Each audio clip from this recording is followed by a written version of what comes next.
ઉપર મહાપ્રભુજીના કૃપા કટાક્ષ ઢળ્યા છે તેને શ્રી હરિ પક્ષપાત કરે છે. વલ્લભની કૃપા જેના પર થઈ હોય ને ઠાકોરજીનો પક્ષપાત કરે છે. તેવા જીવે સહન ન થઈ શકે તેઓ લાખો દોષો કર્યા હોય છતાંય ઠાકોરજીને ક્ષમા કરે છે.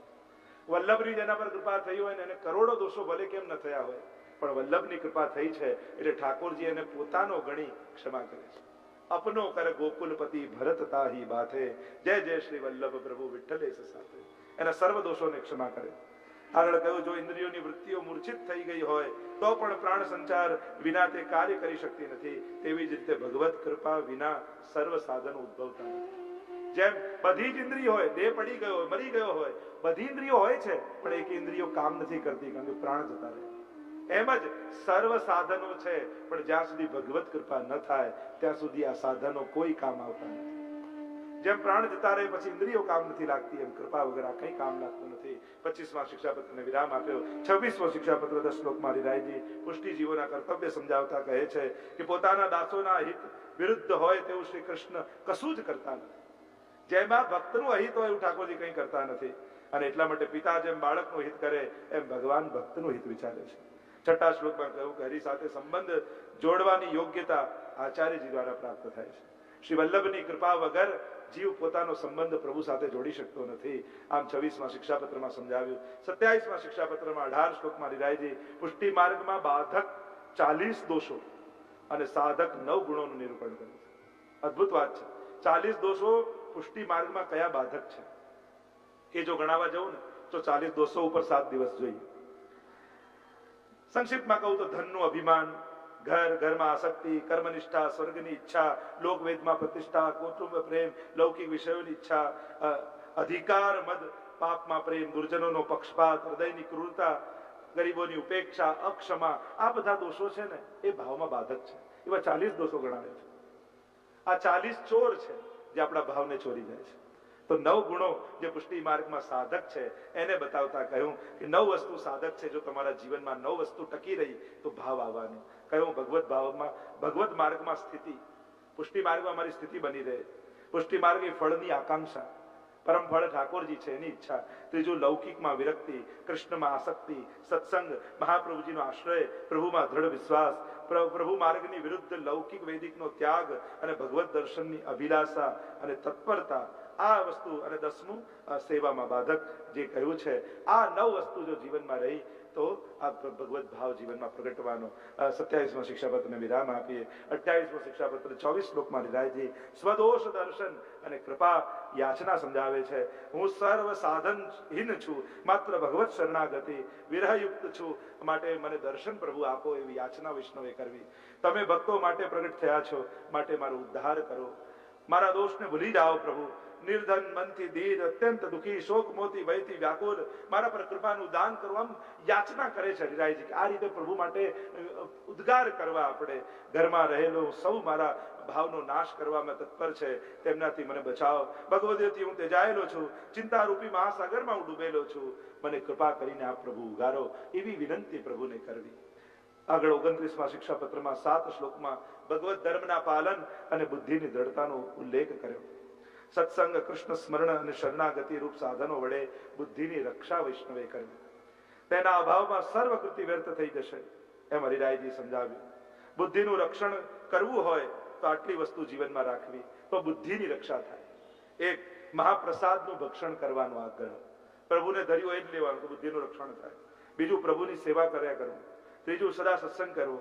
ચોથું, કૃષ્ણ કથા સાંભળવી. અને 5મું, પ્રભુનું ગુણગાન કરતા રહેવું.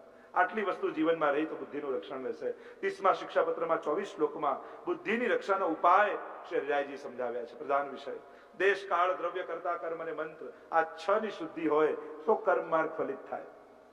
આ 6 ની શુદ્ધિ તો દેશ જ્યાં ઠાકોરજી બિરાજતા હોય એવી ભૂમિનો આશ્રય કરો. કાલ, જે સત્સંગ, જે સમયમાં સત્સંગ મળે એ કાલ સર્વથી ઉત્તમ છે. ઉત્તમ ચોઘડિયું કયું? મિલે ગોપાલ સોહી દિનની કો. પ્રભુ જે ક્ષણે આપણા જીવનમાં પ્રવેશે એનાથી ઉત્તમ બીજો કોઈ સમય નથી. ત્રીજું કહ્યું દ્રવ્ય, જે દ્રવ્ય પ્રભુને સેવામાં અંગીકાર થાય શ્રેષ્ઠ. કરતાપણાનો અભિમાન ત્યાગવો. મંત્ર, શ્રી ઠાકોરજીને લીલાયુક્ત અને ગુણયુક્ત જે નામ મંત્રો છે તે આચરણ, તે ગુણગાન કરવા. અને કર્મ, શ્રી કૃષ્ણની સેવા, એ જ વૈષ્ણવનું કર્મ છે. આ 6 પદાર્થો અને સત્સંગના સાધન રૂપ છે અને એના દ્વારા જીવની વૈષ્ણવતા સિદ્ધ થાય છે. આગળ 31મા શિક્ષાપત્રમાં 31 શ્લોકમાં ભગવત ભાવની વૃદ્ધિ અને વર્ણ વિચાર સમજાવ્યો. વર્ણ એટલે કે પસંદ, મર્યાદા માર્ગીય વર્ણ અને પુષ્ટિ જીવનું વર્ણ, બે પ્રકારના વર્ણની ચિંતા કરી, વાત કરી, ચર્ચા કરી. મર્યાદામાં જીવ સાધનોથી પ્રભુની પાસે મથે છે, પાસે જવા મથે, અને પુષ્ટિ માર્ગમાં જીવના સાધન સામર્થ્ય સદગુણોને ધ્યાનમાં લીધા વિના પ્રભુ જીવનો અંગીકાર કરે છે. સાક્ષાત વર્ણ અને પરંપરાગત વર્ણ એ બે પ્રકાર વર્ણની વાત અહીંયા કરી. નિત્ય લીલામાં જીવનું સાક્ષાત વર્ણ છે અને પૃથ્વી ઉપર પરંપરાગત વર્ણ છે. આ બે પ્રકારના વર્ણ કયા? આત્મીયતાથી વર્ણ અને દાસપણાથી વર્ણ. અવતાર કાળમાં આત્મીયતાથી જીવનું વર્ણ ઠાકોરજી કરે અને અનવતાર કાળમાં દાસપણાથી જીવનું વર્ણ થાય છે. દાસ ભાવમાં બે પ્રકાર, મર્યાદા અને પુષ્ટિ એમ સમજાવ્યા. અને આમ 31 શિક્ષાપત્રમાં વર્ણનો વિચાર કર્યો. 32મા શ્લોક શિક્ષાપત્રમાં 10 શ્લોકમાં પુષ્ટિ જીવના હૃદયમાં રહેલી અશુદ્ધિઓ અને શુદ્ધિઓની વાત કરી. 22 અશુદ્ધિઓ બતાવી અને 22 શુદ્ધિઓ બતાવી છે. અશુદ્ધિઓમાં કામ વાસના, ક્રોધાવેશ, સંસારાશક્તિ, લોભ, પૈસો, નિર્દયતા, સ્ત્રીનો સ્વભાવ, અસંતોષ એમ 22 વાત કરી છે. આ અશુદ્ધિઓ વૈષ્ણવના મનમાં વાસ કરે છે અને 22 શુદ્ધિઓ કહી. અને જ્યાં શુદ્ધિ છે ત્યાં જ પ્રભુ આવીને વાસ કરે છે, પ્રભુ ત્યાં જ આવીને વિરાજતા હોય છે. આવી 22 શુદ્ધિ વૈષ્ણવે પોતાના હૃદયમાં ધારણ કરવી અને એ ઘરે જઈને શિક્ષાપત્રમાં વાંચવી. આ તમારું હોમવર્ક છે. 33મા શિક્ષાપત્રમાં 9 શ્લોકમાં વર્ણન કર્યું છે. દીનતા અને નિસ્સાધનતાની વાત કરી. પુષ્ટિ માર્ગમાં ફળ આપવામાં પ્રભુની ઈચ્છા જ માત્ર નિયામક છે. બીજા કોઈ સાધન, યદ્યપિ રૂપ ગુણ શીલ સગડતા ઇન બાતન ન રીજઈએ, પ્રીતમ પ્રીત હિતે પૈયે. એ જેના વર્ણનો વિચાર કરે એને જ આ બધું મળે. પ્રભુ ફળદાન કરવાની ઈચ્છા કરે માટે વૈષ્ણવે દીનતા રાખવી. પ્રભુ જીવની દીનતાથી જ પ્રસન્ન થાય છે. જગતમાં પણ દીન ઉપર જ બીજાને દયા આવે. અભિમાન અને મદ દીનતામાં પરમ વિરોધી છે. વૈષ્ણવે બંનેનો ત્યાગ કરવો. અભિમાન અને મદ આ ક્યારે મનમાં નહીં આવવા દેવું, નહીં તો તમારી ઉપર કૃપા નહીં થાય. કારણ કે પ્રભુ રસરૂપ છે અને રસનો સ્વભાવ છે કે જ્યાં ઢાળ હોય ત્યાં જાય. તમે પર્વત બનીને ઊંચાઈ પર બેઠા રહેશો અહંકારના, તો ભગવાન પક્ષપાતી નથી, પણ એ રસરૂપ છે એટલે ઢાળ તરફ જ જાય છે. એટલે પર્વત પહાડ બનીને બેઠા હોય તો નહીં આવે, ઢાળ બનીને બેસશો, દીનતા રાખશો તો આવશે. જીવ અભિમાન અને મદ છોડી ન શકતો હોય તો મહાપ્રભુજીની શરણાગતિ થવાથી અલૌકિક અગ્નિ સ્વરૂપ શ્રી મહાપ્રભુજીના જીવનના અભિમાન અને મદને બાળી નાખવા, શ્રી મહાપ્રભુજીનો આશ્રય કરવો એમ કહ્યું. દીનતાથી નિસ્સાધનતાની સિદ્ધિ થાય છે એમ કહ્યું. આ પુષ્ટિ માર્ગમાં સર્વ કાર્ય માત્ર પ્રભુની ઈચ્છાથી થશે. આમ 33મા પત્રમાં સમજાવ્યું. 34મા શિક્ષાપત્રમાં 33 શ્લોકમાં મહાપ્રભુ શ્રી હરિરાયજી સમજાવે છે ભક્તિમાં નડતા પ્રતિબંધો અને દૂર કરવાના ઉપાયો. ભક્તિમાં કેટલા પ્રકારના પ્રતિબંધો આપણને નડે છે અને એને દૂર કરવાનો ઉપાય શું? ભક્તિના પ્રકાર મુખારવિંદની અને ચરણારવિંદની ભક્તિ, આ બે પ્રકારની ભક્તિ એમ કહ્યું. મુખારવિંદની ભક્તિ, તેમાં આરતી અને તાપ જરૂરી છે, ઉગ્ર ભક્તિ છે, સર્વ સમર્પણ જેમાં થાય છે, આ મુખારવિંદની ભક્તિ. બીજી ચરણારવિંદની ભક્તિ કહી છે, કથા શ્રવણ કીર્તન સ્મરણ દ્વારા ચરણારવિંદની ભક્તિ થાય છે, એ શીતલ ભક્તિ છે. ભક્તિમાં નડતા પ્રતિબંધો મદ, લોભ, લૌકિક કામનાઓ, દુસ્સંગ, પ્રતિબંધ, આ બધા પ્રતિબંધો છે અને દૂર કરવાના ઉપાય સમજાવ્યા. 6 ઉપાય કયા? ભગવદીઓનો સંગ, દ્રઢ ભગવદ આશ્રય, દંડને પ્રભુની દયાનું દાન ગણવું, અન્ન દોષથી બચવા સમર્પિત લેવું, સંતોષ અને વૈરાગ્ય, અને છઠ્ઠું કહ્યું કામ ક્રોધ લોભનો ત્યાગ કરવો. 35મા શિક્ષાપત્રમાં 13 શ્લોકમાં હરિરાયજી દુસ્સંગ સમજાવે છે. દુસ્સંગ કેવો હોય છે? તો વિજાતીય ભાવવાળા વૈષ્ણવનો સંગ એ દુઃખદાયક દુસ્સંગ છે. દુસ્સંગથી ઉત્પન્ન થતું દુઃખ નિવૃત્ત થતું નથી, માટે દુસ્સંગથી દૂર રહેવું વૈષ્ણવે. ધંધામાં ઘરબારમાં રચ્યા પચ્યા જીવોને સંગ દુસ્સંગ છે. જે લૌકિકમાં જ લાગેલો હોય એનો સંગ પણ દુસ્સંગ. દુષ્ટ જીવો 3 પ્રકારના કયા? આદિ ભૌતિક, આધ્યાત્મિક અને આદિ દૈવિક. 3 પ્રકારના દુસ્સંગી જીવ કયા? આદિ ભૌતિક, જે કર્મ દુષ્ટ છે અને એ સત્સંગથી સુધરી શકે છે. જેનું કર્મ ખરાબ હોય એવો દુસ્સંગી, એવો દુષ્ટ જીવ એ સત્સંગથી સુધરી શકે. બીજો આધ્યાત્મિક દુષ્ટ, જેને જ્ઞાન દુષ્ટ કહીએ, જે મહાપ્રયત્ન કરીને જેના વિચાર ખરાબ છે. જો એક કર્મ ખરાબ છે, વિચાર સારા છે કે સારું કરીશ, પણ એ આચરણ સુધારી શકતો નથી, એ કર્મ દુષ્ટ કહેવાય. બીજો જ્ઞાન દુષ્ટ, જે વિચાર જ જેના બગડેલા છે, તો મહાપ્રયત્ન કરી કોશિશ કરતા કરતા એને પણ સુધારી શકાય. અને ત્રીજો છે આદિ દૈવિક દુષ્ટ, જે ભક્તિ દુષ્ટ, અને જે ક્યારેય સુધરી શકતો નથી. જે ભક્તિથી દુષ્ટ થયો, જે ભાવનાથી દુષ્ટ બન્યો, એને સુધારવાનો કોઈ ઉપાય નથી. એટલે એનાથી તો હંમેશા દૂર રહેવું. આગળ 36માં શિક્ષાપત્રમાં 36 શ્લોકમાં ચિંતાઓ અને તેમનો ત્યાગ કરવાનો ઉપાય શ્રી હરિરાયજી સમજાવ્યા. ભક્તિ માર્ગી જીવે ચિંતા કદાપી ન કરવી, કારણ ચિંતા તો હૃદયમાં પ્રભુ પ્રવેશતા નથી. અવૈષ્ણવના સંગમાં રહેવાથી ચિંતા ઉત્પન્ન થાય, ચિંતા કરવાની આદત પડી જાય. કોઈ બહુ ચિંતા કરવા વાળો વ્યક્તિ ઘણા લોકોને હંમેશા ટેન્શનમાં જ ફરતા હોય, અને ઘણીવાર તો એટલા માટે એને ચિંતા હોય કે આજે કોઈ ચિંતા જ નથી થતી, ખબર નહીં બહુ ચિંતા થઈ રહી છે, એને ચિંતા કરવાનો સ્વભાવ જ પડી જાય. એવા વ્યક્તિથી દૂર રાખવું, કારણ કે એ તમને ચિંતા કરતા કરી. બહુ ટેન્શનમાં રહેતા વ્યક્તિનો સંગ કરો ને, તમે ટેન્શન વાળા થઈ જાઓ. ટેન્શન, જેના 10 પુત્રો છે ને એને ટેન્શન કહેવાય. એ અહીંયા 10 ગણાવે છે કે આ ચિંતાના 10 પુત્રો કયા. હમણાં ચર્ચા નથી કરતો, ક્યારેક ફરી કરીશ. તો લૌકિકમાં મુશ્કેલીઓનું નિવારણ લૌકિક રીતે કરવું. લૌકિક મુશ્કેલીઓ આવે એને લૌકિક રીતે નિવારી દેવું. દરેકમાં કઈ ફિલોસોફિકલ જ આન્સર ગોતવા જવું હોય જરૂરી નથી. વ્યવહારુ પ્રશ્નો હોય ને વ્યવહારિક રીતે ઉકેલી દેવા. એમાં પછી પ્રભુ શ્રમ લે એવી આશા નહીં રાખવી કે ઠાકોરજી આવીને આનું દુઃખ, હવે તમે એને મદદ કરીને એનું દુઃખ નિવારણ કરી શકો છો, મદદ કરી દો. એમાં પછી તમે આધ્યાત્મિક ઉકેલો મેળવવા જાઓ તો એવો આગ્રહ નહીં રાખવો. શરીરના દુઃખને સહન કરવું, યથાશક્તિ ઉપાય કરવા, સ્ત્રી પુત્રો પ્રતિકૂળ હોય તો તેમનો ત્યાગ કરવો, યથાશક્તિમાન હોય એટલા પ્રભુમાં વિશ્વાસ રાખી પ્રભુના ભરોસે બેસવું. સેવા સ્મરણ સત્સંગ ન બને તો ચિંતા અવશ્ય કરવી. ચિંતા ક્યારે કરવી? કરી કે ચિંતા કરવી ક્યારે? જે દિવસે સેવા ન થઈ હોય, સત્સંગ ન થયો હોય, સ્મરણ ન થયો, એ દિવસે બહુ ચિંતા કરવી. હા હા, આજે સેવા ન થઈ, ઓહો આજે સત્સંગ ન બન્યો, મારું શું થશે, મારી ક્યાંક અન્યથા ગતિ ન થઈ જાય. અને એટલા માટે જ્યારે અલૌકિક ન બને ને ત્યારે એની ચિંતા જરૂર કરવી. તાપ કરવો, બ્રહ્મ સંબંધી પ્રતિજ્ઞાનું પાલન ન થવાની ચિંતા કરવી. તો કઈ ચિંતા કરવી એ પણ હરિયાજી બતાવ્યું. મેં બ્રહ્મ સંબંધ લીધું, આટલો સંકલ્પ ઠાકોરજી આગળ કર્યો, હજી મોહ મરતો નથી, હજી એવો ભાવ આવતો નથી કે બધું પ્રભુનું છે, એવી ચિંતા તો મનમાં રાખવી. આ બધી ચિંતાઓ તો ઉદ્ધારક છે અને પેલી ચિંતાઓ પાડનારી છે. 37માં શિક્ષાપત્રમાં 8 શ્લોકમાં હરિરાયજીએ નિસ્સંદતાનું સ્વરૂપ સમજાવ્યું. નિસ્સંદતાના વિચારવા, પોતાના દોષો વિચારવા. 30 પ્રકારના દોષો અહીંયા હરિરાયજી સમજાવે, જે બધાએ ઘરે જઈને વાંચવાના છે, હોમવર્ક છે.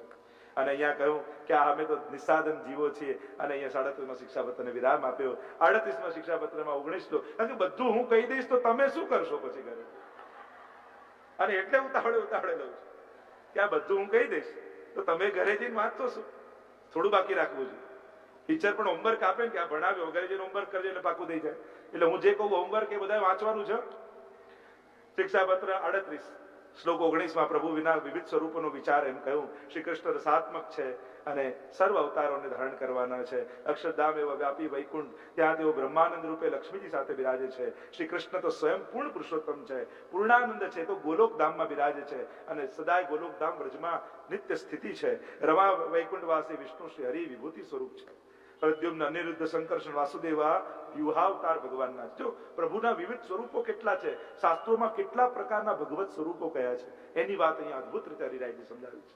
શ્રી કૃષ્ણ પ્રાકૃત નથી, તેઓ તો કેવળ રસરૂપ લીલાઓને જ કરનારા છે. અન્ય લીલાઓ તો ગુરુ દ્વારા કરે છે.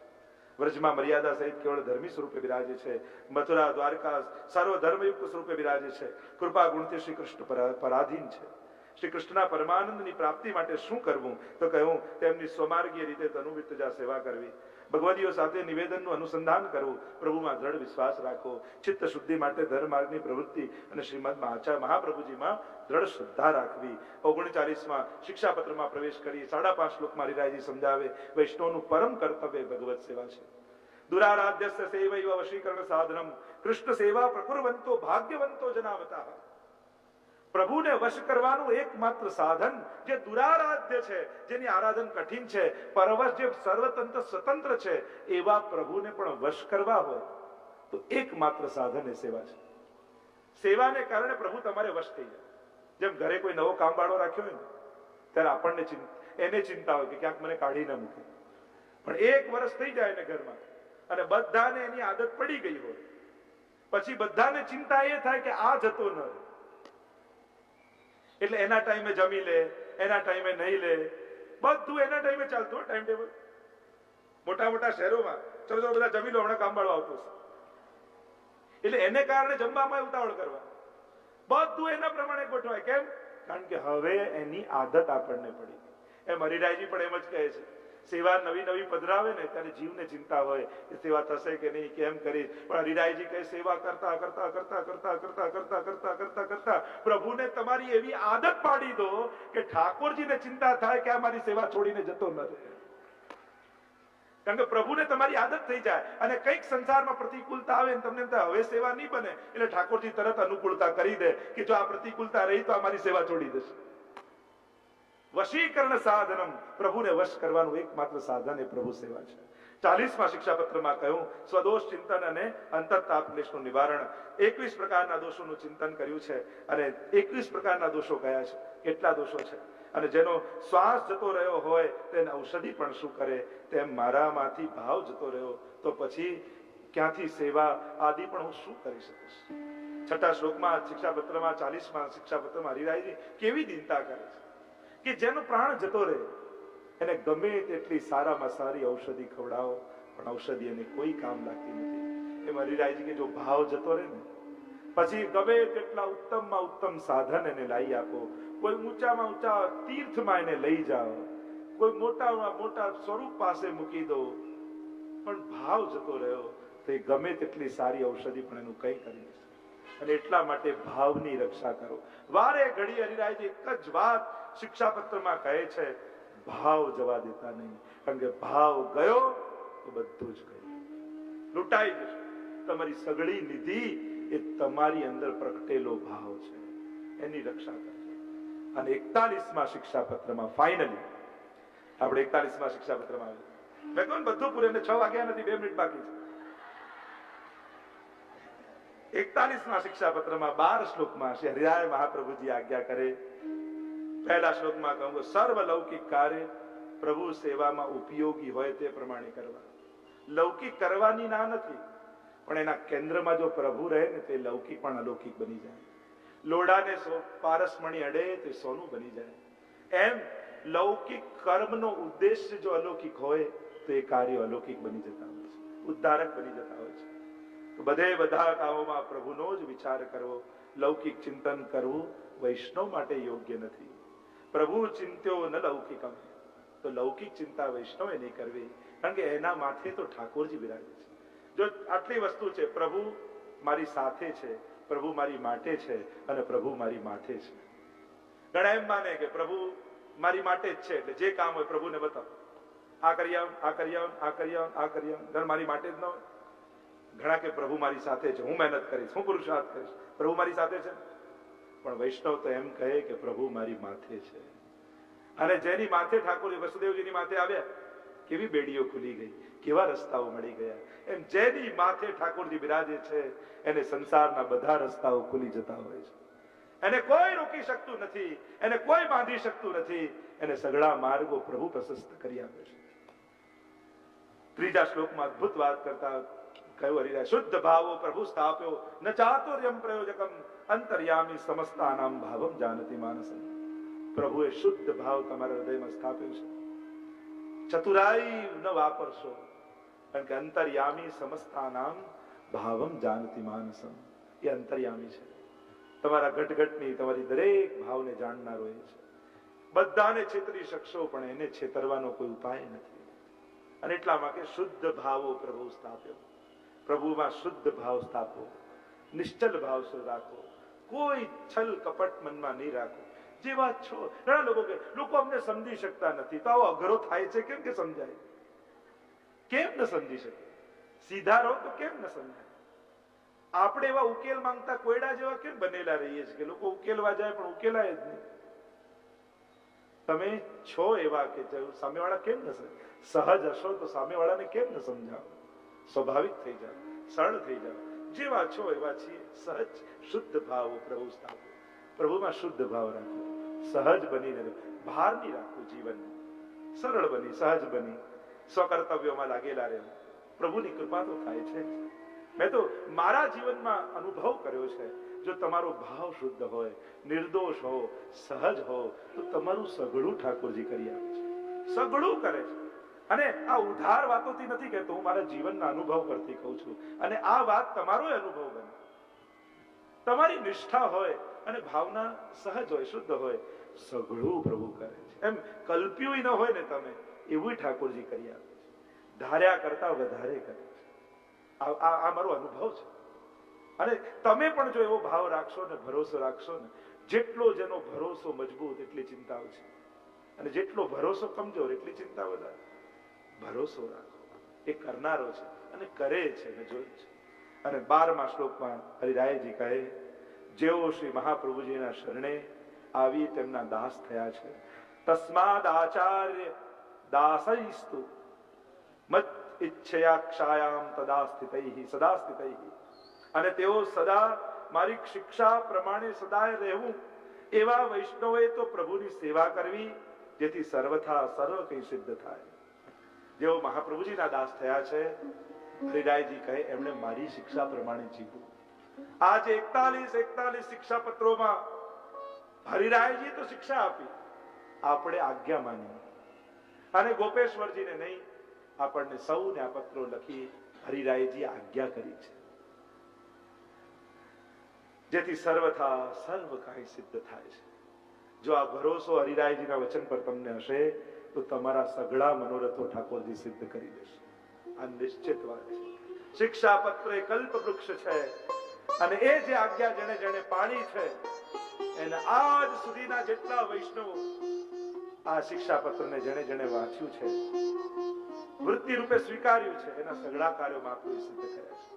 દરેક વૈષ્ણવના ઘરે શિક્ષા પત્ર બિરાજવું જોઈએ.